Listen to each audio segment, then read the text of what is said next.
podcast.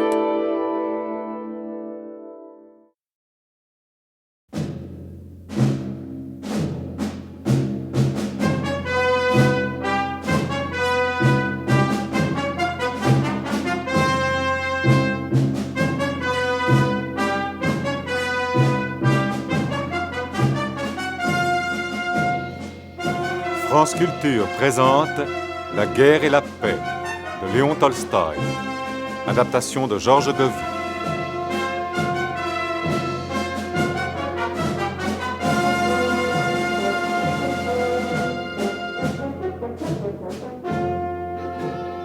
Julien Berthaud sera Napoléon. Jean Martinelli, le maréchal Koutouzov. Jacques d'Acmine, le tsar Alexandre Ier. Jean Levray, le prince André. Daniel Ivernel, le major Denisov. Jean Negroni, le prince Dolgoroukov.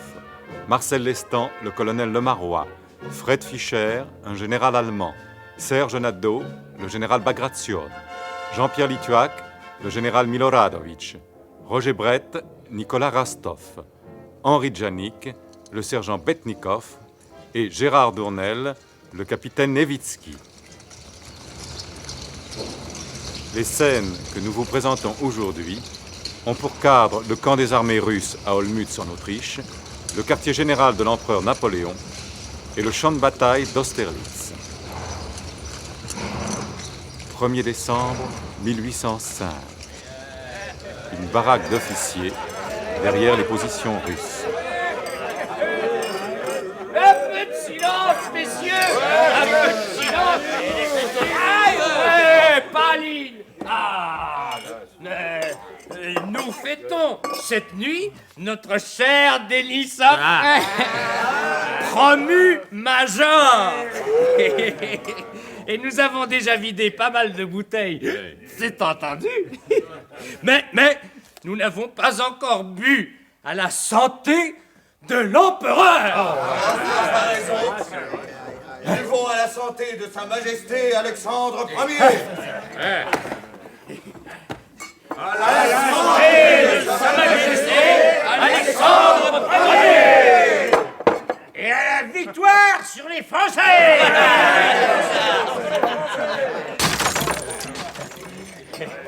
Nous nous sommes battus jusqu'à présent avec courage. Mais dorénavant, nous nous battrons comme des lions. Messieurs, jurons de mourir pour Sa Majesté Alexandre Ier. C'est juré, Rostov, c'est juré. Avec tout cela, nous avons oublié nos hussards.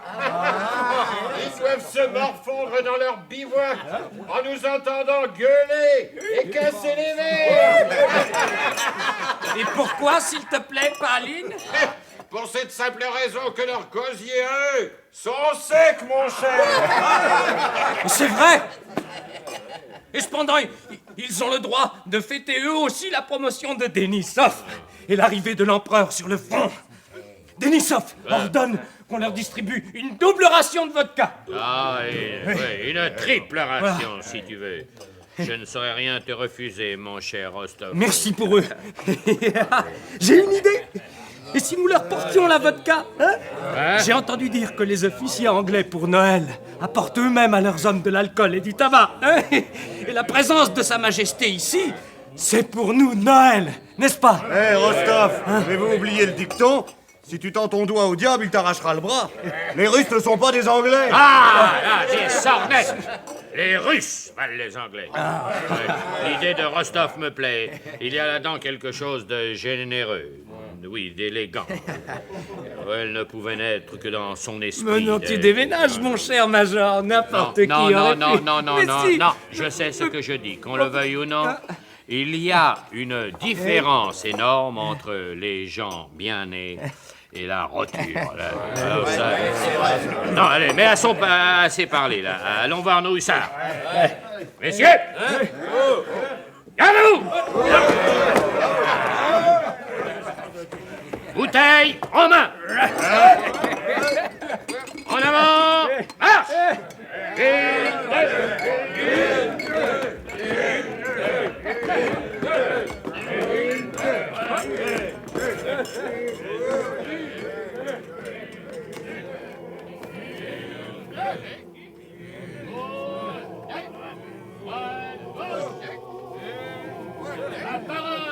trébucher, monsieur. Il fait noir et que vous avez bu. Qu'est-ce que c'est? Oh, t'occupe pas, Ivan. Hé les gars, continuez à chanter. C'est messieurs les officiers qui s'amusent à jouer aux soldats. Qui joue aux soldats, je m'en fous. Mais qu'ils soient saoulés la gueule sans nous, ça je leur pardonne pas. Nous risquons notre peau comme eux, non? Ah, ça c'est vrai. Parce qu'il s'agit d'attaquer, ils sont derrière ton dos, ils te poussent. Et en avant, les gars, en avant, pour le tsar, pour la patrie, et patati et patata. Eh, mais lorsqu'il s'agit de faire la bombe, alors là, ils la font entre eux. Ah, garce de vivre. Ouais. Mais ils ont l'air de vouloir nous rendre visite, messieurs les officiers. Mais c'est vrai, ils se dirigent vers nous. Allez, allez, levons-nous. Allons, Tukin, allez, fais pas la mauvaise tête, allez, lève-toi. Allez, Non, surtout pas de manière, les gars. Ne vous mettez pas au garde à vous. Oui, je vous aime tel que vous êtes. Ahuris, débraillés, sentant mauvais.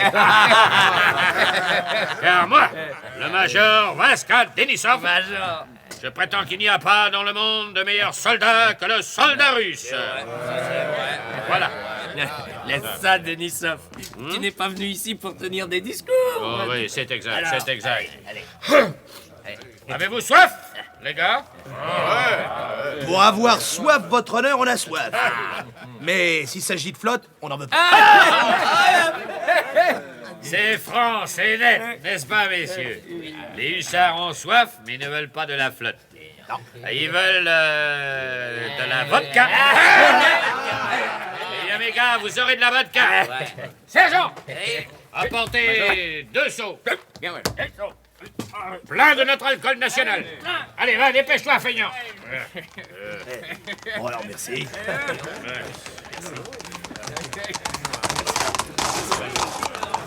Par ordre du général Bagration. Oh, non, allez au diable. Là, le prince André m'a dit, Denisov, vous attaquez demain matin à 6 heures. Calmez-vous, Major. C'est entendu, vous attaquez. Mais en attendant, envoyez, je vous prie, une patrouille vers les avant-postes français.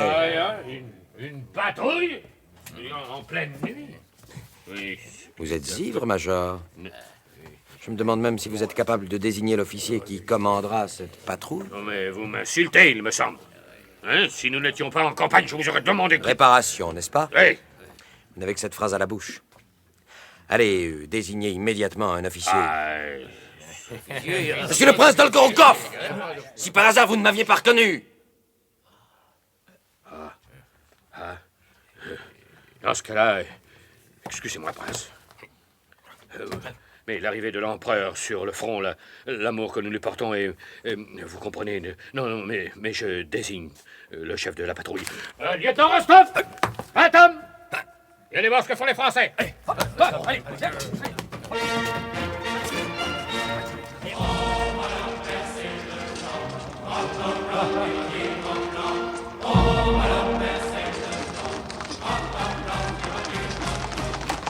Quand il a chanté avant la victoire, fermez la fenêtre, le marois, voulez-vous? Volontiers fait, sire. Avez-vous corrigé les dernières lignes? Oui, sire. Alors relisez-moi en entier l'ordre du jour. Soldats, l'armée russe se présente devant vous pour venger l'armée autrichienne. Ce sont les mêmes bataillons que vous avez battus à Hollabrunn et que, depuis, vous avez constamment poursuivis jusqu'ici. Les positions que nous occupons sont solides. Rayez solide, mettez excellente. Bien sûr. Cet adjectif frappera mieux l'oreille des soldats. Les positions que nous occupons sont excellentes. Et pendant que les Russes marcheront pour tourner notre droite, ils découvriront leur flanc. Pourquoi vous êtes-vous arrêté? Il y a quelque chose qui ne vous va pas? Non, sire, non, vous avez raison. En essayant de tourner notre droite, les Russes découvriront leur flanc. Je poursuis. Soldats, si vous réussissez avec votre bravoure habituelle à porter le désordre et la confusion dans les rangs des Russes et des Autrichiens, je n'interviendrai pas personnellement dans la bataille. Mais si la victoire se révélait un moment incertaine, vous verriez votre empereur accourir vers vous et s'exposer au feu de l'ennemi. Passez les lignes suivantes, je vous prie. À vos ordres, sire. Que sous prétexte d'évacuer les blessés, on ne désorganise pas les rangs. et que chacun soit bien pénétré de cette pensée qu'il faut vaincre ces stipendiés de l'Angleterre qui sont animés d'une si grande haine contre notre nation. Cela me paraît insuffisant. Je vais vous dicter encore quelques lignes. Vous y êtes? J'y suis, sire. Soldats, cette victoire clôturera notre campagne. Et nous... Allons. Oui, votre majesté. Et nous pourrons regagner nos quartiers d'hiver où nous serons rejoints par les nouvelles armées qui se forment en France. Et alors la paix que je ferai sera digne de mon peuple, de vous et de moi. Ça y est? Oui, sire. C'est bien.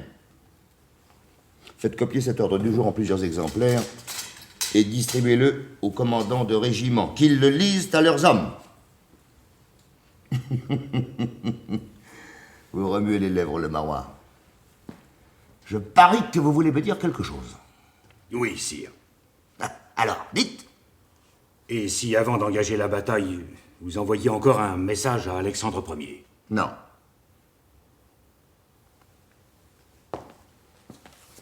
Je lui ai tendu par 2 fois la main pour le tirer du guêpier dans lequel il s'est fourré. Il l'a repoussé. Maintenant, tant pis pour lui. Cependant, je vous avoue que j'aurais aimé m'entendre avec Alexandre, afin de lui épargner une défaite humiliante. Car si je déteste et méprise l'empereur François, j'ai de la sympathie et même de l'affection pour ce jeune monarque russe. Vous comprenez? Bon, ces sentiments vous honorent, sire, et l'histoire ne manquera pas de le souligner lorsqu'elle relatera cette bataille. Sire, je me permets de vous rappeler qu'à la veille d'une bataille, vous vous montrez toujours à vos troupes. Mais c'est exact. Merci de me l'avoir rappelé. Mais cette fois, je verrai les hommes un peu plus tard lorsqu'ils auront pris connaissance de mon ordre du jour. Maintenant, partez, le marois. J'ai l'honneur de vous saluer, sire.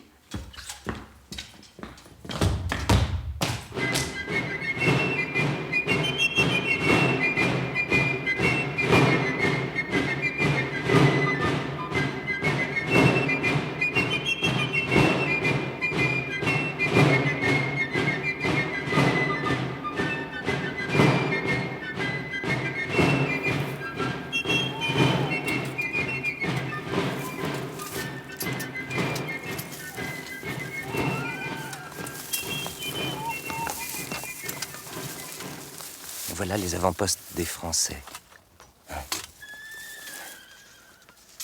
Tu vois quelque chose, Bednikov? Comment voulez-vous que je voie en pleine nuit, votre noblesse? Je ne suis pas un chat. Quand je pense que j'ai apporté moi-même 2 seaux de vodka aux hussards et que je n'en ai pas bu une goutte. Pourquoi vous m'avez désigné pour la patrouille, votre noblesse? Je ne vous ai rien demandé, moi. Tu prends des libertés, il me semble. Gare à la cravache, Bednikov. Tu auras tout le temps de te saouler en rentrant, va. Regarde plutôt cette campagne, noyée dans le brouillard. Comme elle est belle.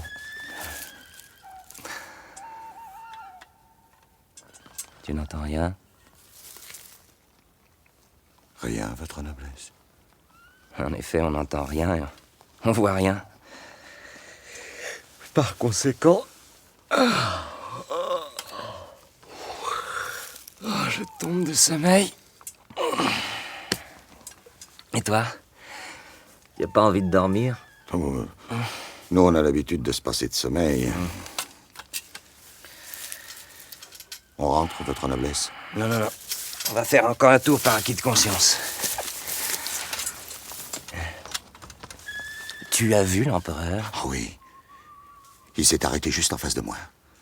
Son cheval s'est même cabré. J'ai bien cru qu'il le désarçonnait. Mais tu es fou, l'empereur est un excellent cavalier. Ah, c'est possible. Mais j'ai bien cru que son cheval le jetterait par terre. Je commence à me demander, sergent, si tu es vraiment le fils d'un pope. Tu es bête à pleurer. Comment peux-tu t'imaginer l'empereur à terre? L'empereur est jeune, vigoureux. Et puis il est beau.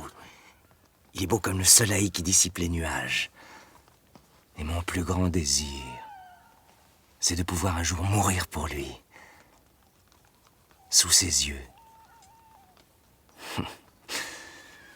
Mais tu ne peux pas comprendre des sentiments pareils. C'est juste, votre noblesse. Je ne comprends pas ce genre de sentiment. J'explique la chose à ma façon. Comme à la guerre, il n'y a pas de filles, alors on tombe amoureux du tsar. Mais... Tiens, attrape ça, sale bâtard! Et ne te plains pas, tu l'as cherché. Mais qu'est-ce que c'est que ça?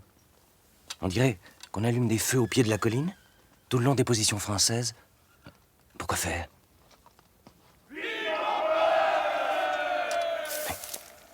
Et maintenant, c'est... Ces cris, qu'est-ce que c'est?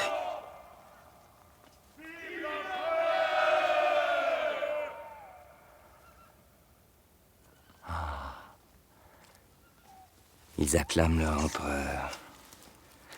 Et leur empereur, c'est Napoléon. Quelle chose étrange. Les Français ne doivent pas être loin de l'autre côté du ruisseau, peut-être, qu'en penses-tu? Je suis soldat à votre noblesse, je ne pense pas. J'obéis seulement.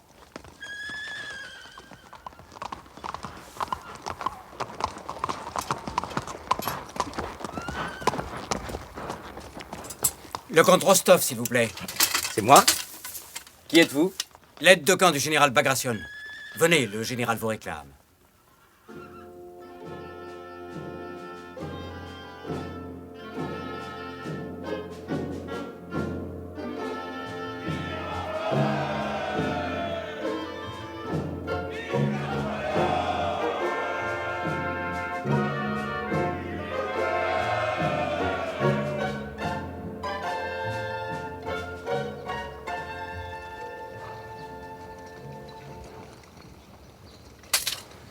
Vous savez, Bagration, jadis je rêvais de devenir musicien.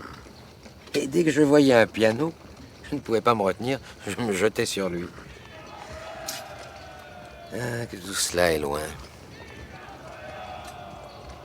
Les Français se sont repliés, je crois. Mais ces feux, ces bruits, prince. Une simple ruse. Napoléon cherche à faire reculer le gros de ses troupes vers de nouvelles positions. Il ne veut pas se battre. En tout cas, pas pour le moment. Alors il a donné l'ordre à l'arrière-garde d'allumer les feux et de faire du bruit. Pour nous tromper, naturellement. Ah, c'est peu probable. J'ai vu encore ce soir les Français s'agiter sur la colline. Qu'est-ce que cela prouve, général? Ils ont pu se replier et laisser quelques détachements. Non, mais pas sur la colline. Ça aurait été sacrifier inutilement des hommes. Vous comprenez? Voici le lieutenant Rostov, chef de la patrouille, vos excellences. Ah, c'est bien. Ça, c'est très bien. Lieutenant, les Français sont-ils encore sur la colline, je vous prie? Ils y sont, votre excellence. En êtes-vous certain, lieutenant? Ils auraient pu entre-temps... Non, prince, ils occupent toujours le gros mamelon. La preuve, c'est qu'il y a à peine un quart d'heure, nous avons essuyé le feu de leur mortier. La cause est entendue. N'est-ce pas, prince? Je vous remercie, lieutenant, vous pouvez disposer. Excellence, m'autorisez-vous à vous présenter une requête? De quoi s'agit-il? L'escadron du major Denisov vient d'être mis en réserve. Pouvez-vous me rattacher à un autre escadron de cavalerie qui prendra part à la bataille de demain? Comment vous appelez-vous? Nicolas Rostov. Ah, vous êtes le fils du comte Ilya Rostov. C'est cela même, Excellence. Alors restez auprès de moi comme officier de liaison. Ainsi vous êtes sûr de ne pas manquer la bataille de demain, petit impatient.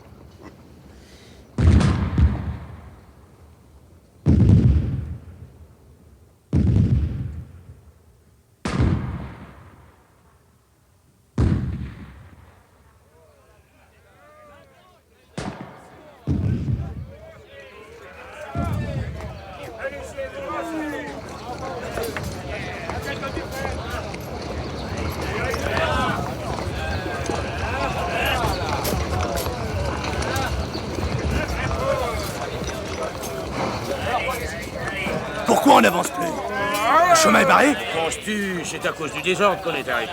Et qui sait? Peut-être qu'on est déjà dans le secteur français. Mais si on était chez les Français, on les entendrait. Ils tireraient. C'est vrai, oui. On nous a réveillés à l'aube, debout feignants qui disaient debout, hey, prenez vite vos fusils et vos sacs, allez, en route. Et maintenant qu'on est parti, on nous arrête sans raison, au milieu des champs. Ah, au milieu des champs, tu l'as dit, hein. Et j'ai mes bottes pleines de boue. Ah, tout ça, c'est la faute aux Autrichiens. Ils te flanquent la cavalerie en avant, les fantassins à droite, les artilleurs à gauche, et puis ils retirent la cavalerie en arrière, remettent les fantassins à gauche, et les artilleurs à droite. Ah, ils embrouillent tous, ces imbéciles. Ils connaissent même pas leur propre pays. Tiens, hier, ils ont pris un village pour un autre. Oh, oui, oui.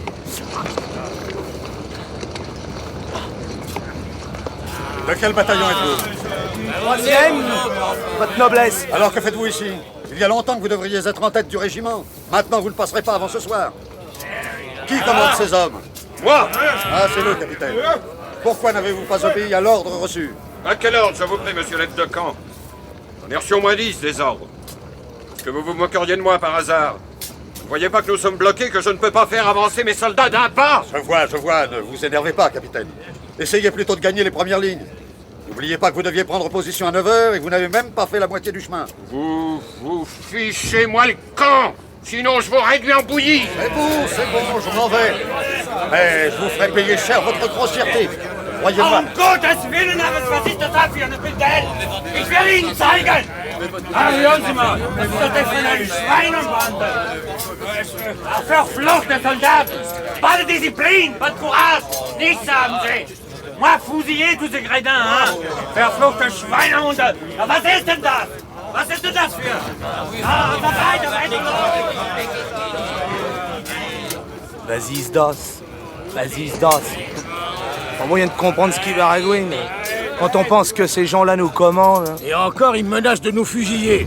Ah, quelle saloperie! Alors, capitaine, qu'est-ce qu'on fait? Est-ce qu'on avance?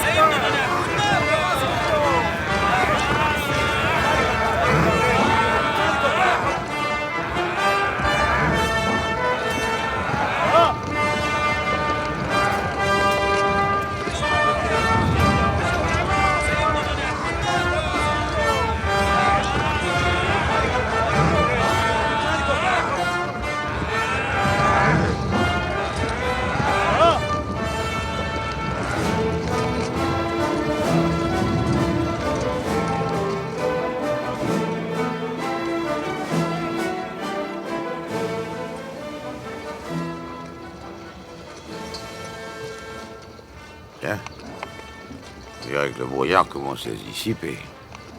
Non, je me trompe. Je prends mes désirs pour des réalités. Le brouillard est toujours là. Ah, si le soleil voulait seulement se montrer à nous. Hélas, le soleil est avec les Français, Excellence. Il brille sur les hauteurs. C'est juste, c'est juste. Allez chercher le général Miloradovitch. Dans ce est-il, là, voilà.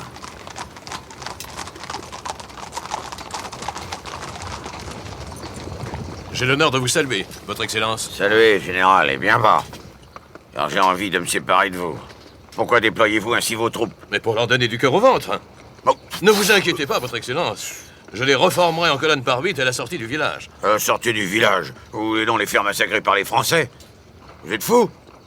Formez vos hommes en colonne par 4 et ici, compris? Permettez, Votre Excellence, d'après le dispositif prévu... Mais vous vous moquez de moi, général. Il n'y a plus de dispositif, c'est le désordre. C'est la pagaille. Veuillez faire ce que je vous dis. À vos ordres, Excellence.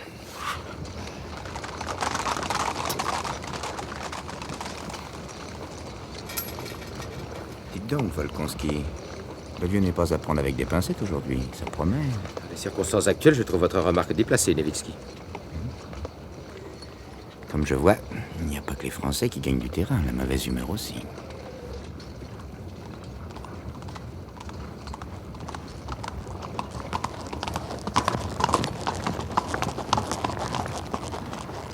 Prince, va voir si le colonel Sabine a atteint la colline.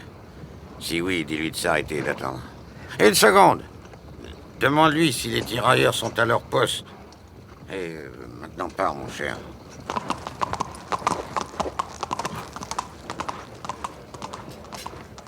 C'est encore vous, Miloradovitch. Qu'est-ce que vous voulez? Excellence, j'ai formé mes hommes en colonne par 4, comme vous m'avez ordonné de le faire. À présent, permettez. Permettez que j'attaque. Attaquez, voyez-vous ça? Êtes-vous donc si pressé de vous faire battre par les Français, Miloradovitch?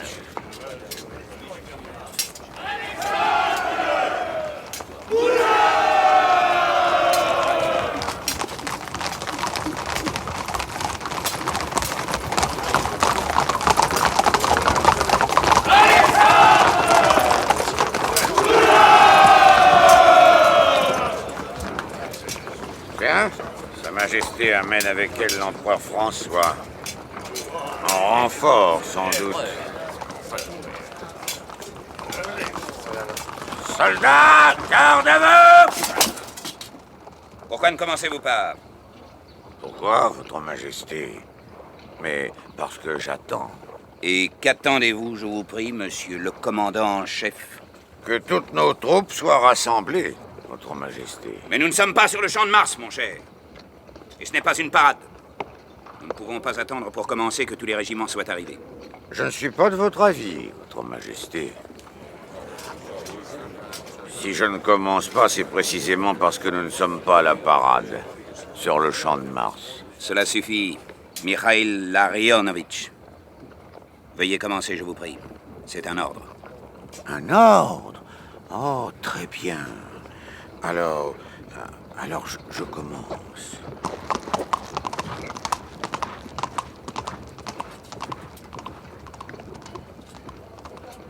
Général Miloradovitch, faites marcher vos bataillons sur l'ennemi. Attaquez-le de front. Allez! Et que Dieu soit avec vous. Et que Dieu soit avec vous, général. Il sera sûrement avec moi, Votre Majesté. Il me connaît. Vous inquiétez pas. Pour un peu, il va nous dire qu'il joue aux cartes avec lui.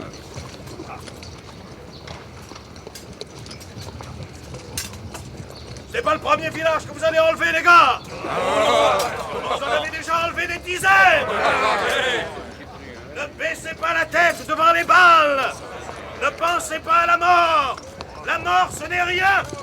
Pensez à la victoire. Et seulement à elle. Alors c'est bien, mes petits gars. En avant. Marche.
Dieu soit loué. Le brouillard s'est un peu dissipé. Cependant, je suis inquiet, tu sais, prince. Ne me demande pas pourquoi. Je deviens vieux, sans doute. Et les vieux ont toujours peur de quelque chose.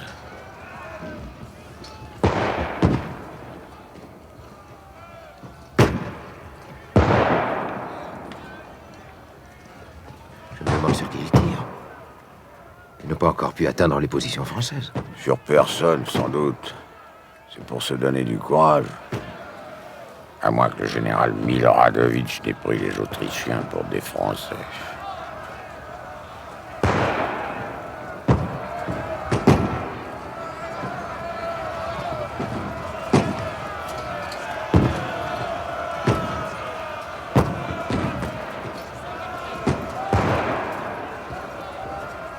Excellence, les Français sont sur les hauteurs de Platzen. C'est incroyable. Qu'ils soient sur les hauteurs, il n'y a pas grand mal. Mais passe-moi la lunette, s'il te plaît.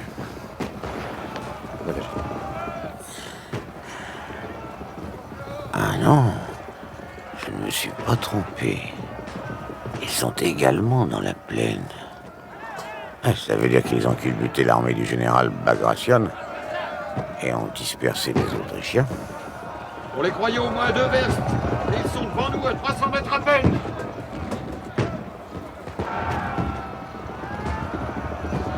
Regardez, Excellence, regardez. Une colonne compacte de Français vient de se jeter sur le bataillon d'Absharon. Ils vont sûrement l'écraser. Ordonnez au colonel Malougine de ne pas accepter la bataille.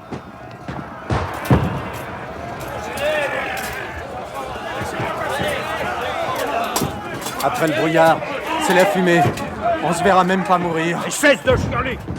Qu'est-ce que t'as besoin de te voir mourir? Le diable, lui, il te verra toujours, va. Les Français sont à nos trousses!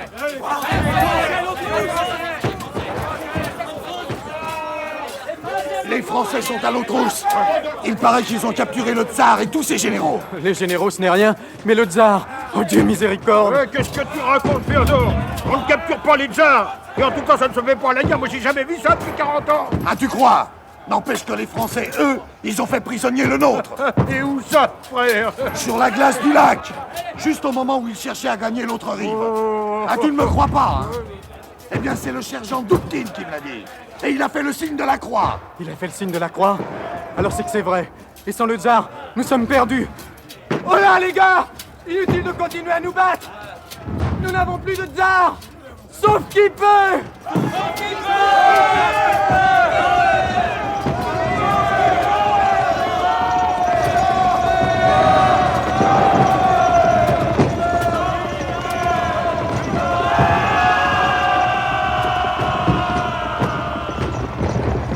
Nous sommes cernés, Votre Excellence. Il faut partir et tout de suite, autrement nous tomberons dans les pattes des Français. Partez, si vous voulez, Levitsky. Moi, je reste. Mais c'est de la folie, Excellence. Ne voyons pas que tout le monde fuit. Votre propre escorte elle-même vous a abandonné. Ma propre escorte, dites-vous? Il faut partir, Votre Excellence. Levitsky a raison, vous ne pouvez plus rien faire. Vous êtes blessé, le sang coule sur votre joue. La blessure n'est pas là, Pince. Elle est dans mon cœur. Regarde ces fuyards. Si on pouvait les arrêter et les lancer à la contre-attaque. Ah non, c'est impossible. Ils sont affolés, pris de terreur. Et Dieu lui-même ne les arrêtera pas. Ah, soit. Allons-nous-en, monsieur.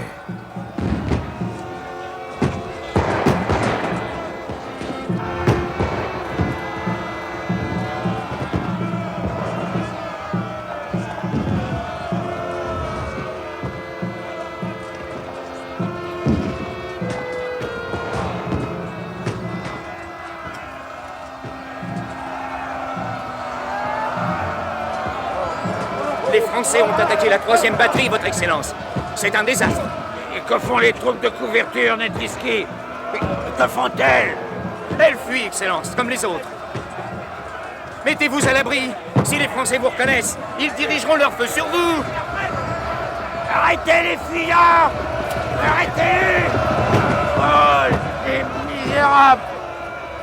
Les Français vous ont reconnu, Excellence, et ils tirent sur vous. Nom de Dieu, il ne manquerait plus que ça, que notre commandant en chef tombe sous les balles de l'ennemi, comme un simple soldat. Carrez-vous, Excellence! Gagnons ce petit bois, je vous en supplie! Quel malheur! Quel malheur! Et voilà que Lédine, le commandant du dernier régiment qui se bat encore, vient de tomber de cheval. Mort, sans doute. Et que le porte-enseigne lâche le drapeau. Où serait-il fini? Ramasse le drapeau! Il faut ramasser le drapeau et tu comprends? Oui, Excellence! J'y vais!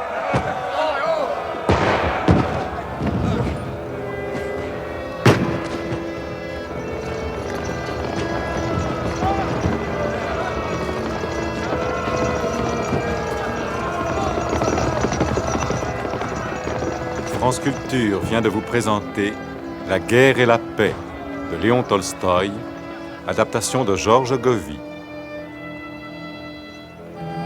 Julien Berthaud était l'empereur Napoléon, Jean Martinelli le maréchal Koutouzov, Jacques d'Akhmine le tsar Alexandre Ier, Jean Levray le prince André, Daniel Ivernel le major Denisov, Jean Negroni le prince Dolgoroukov, Marcel Lestan le colonel Lemarois, Fred Fischer, un général allemand, Serge Nadeau, le général Bagration, Jean-Pierre Lituac, le général Miloradovitch, Roger Brett, Nicolas Rostov, Henri Djanik, le sergent Betnikov, et Gérard Dournel, le capitaine Nevitsky. Chef opérateur du son, Jean Jusforg, collaboration technique, Yann Parentoen, bruitage, Robert Maufra, réalisation, René Jantet, assistante de production, Odile de Pontoile. La musique originale, et de Ivan Semenov.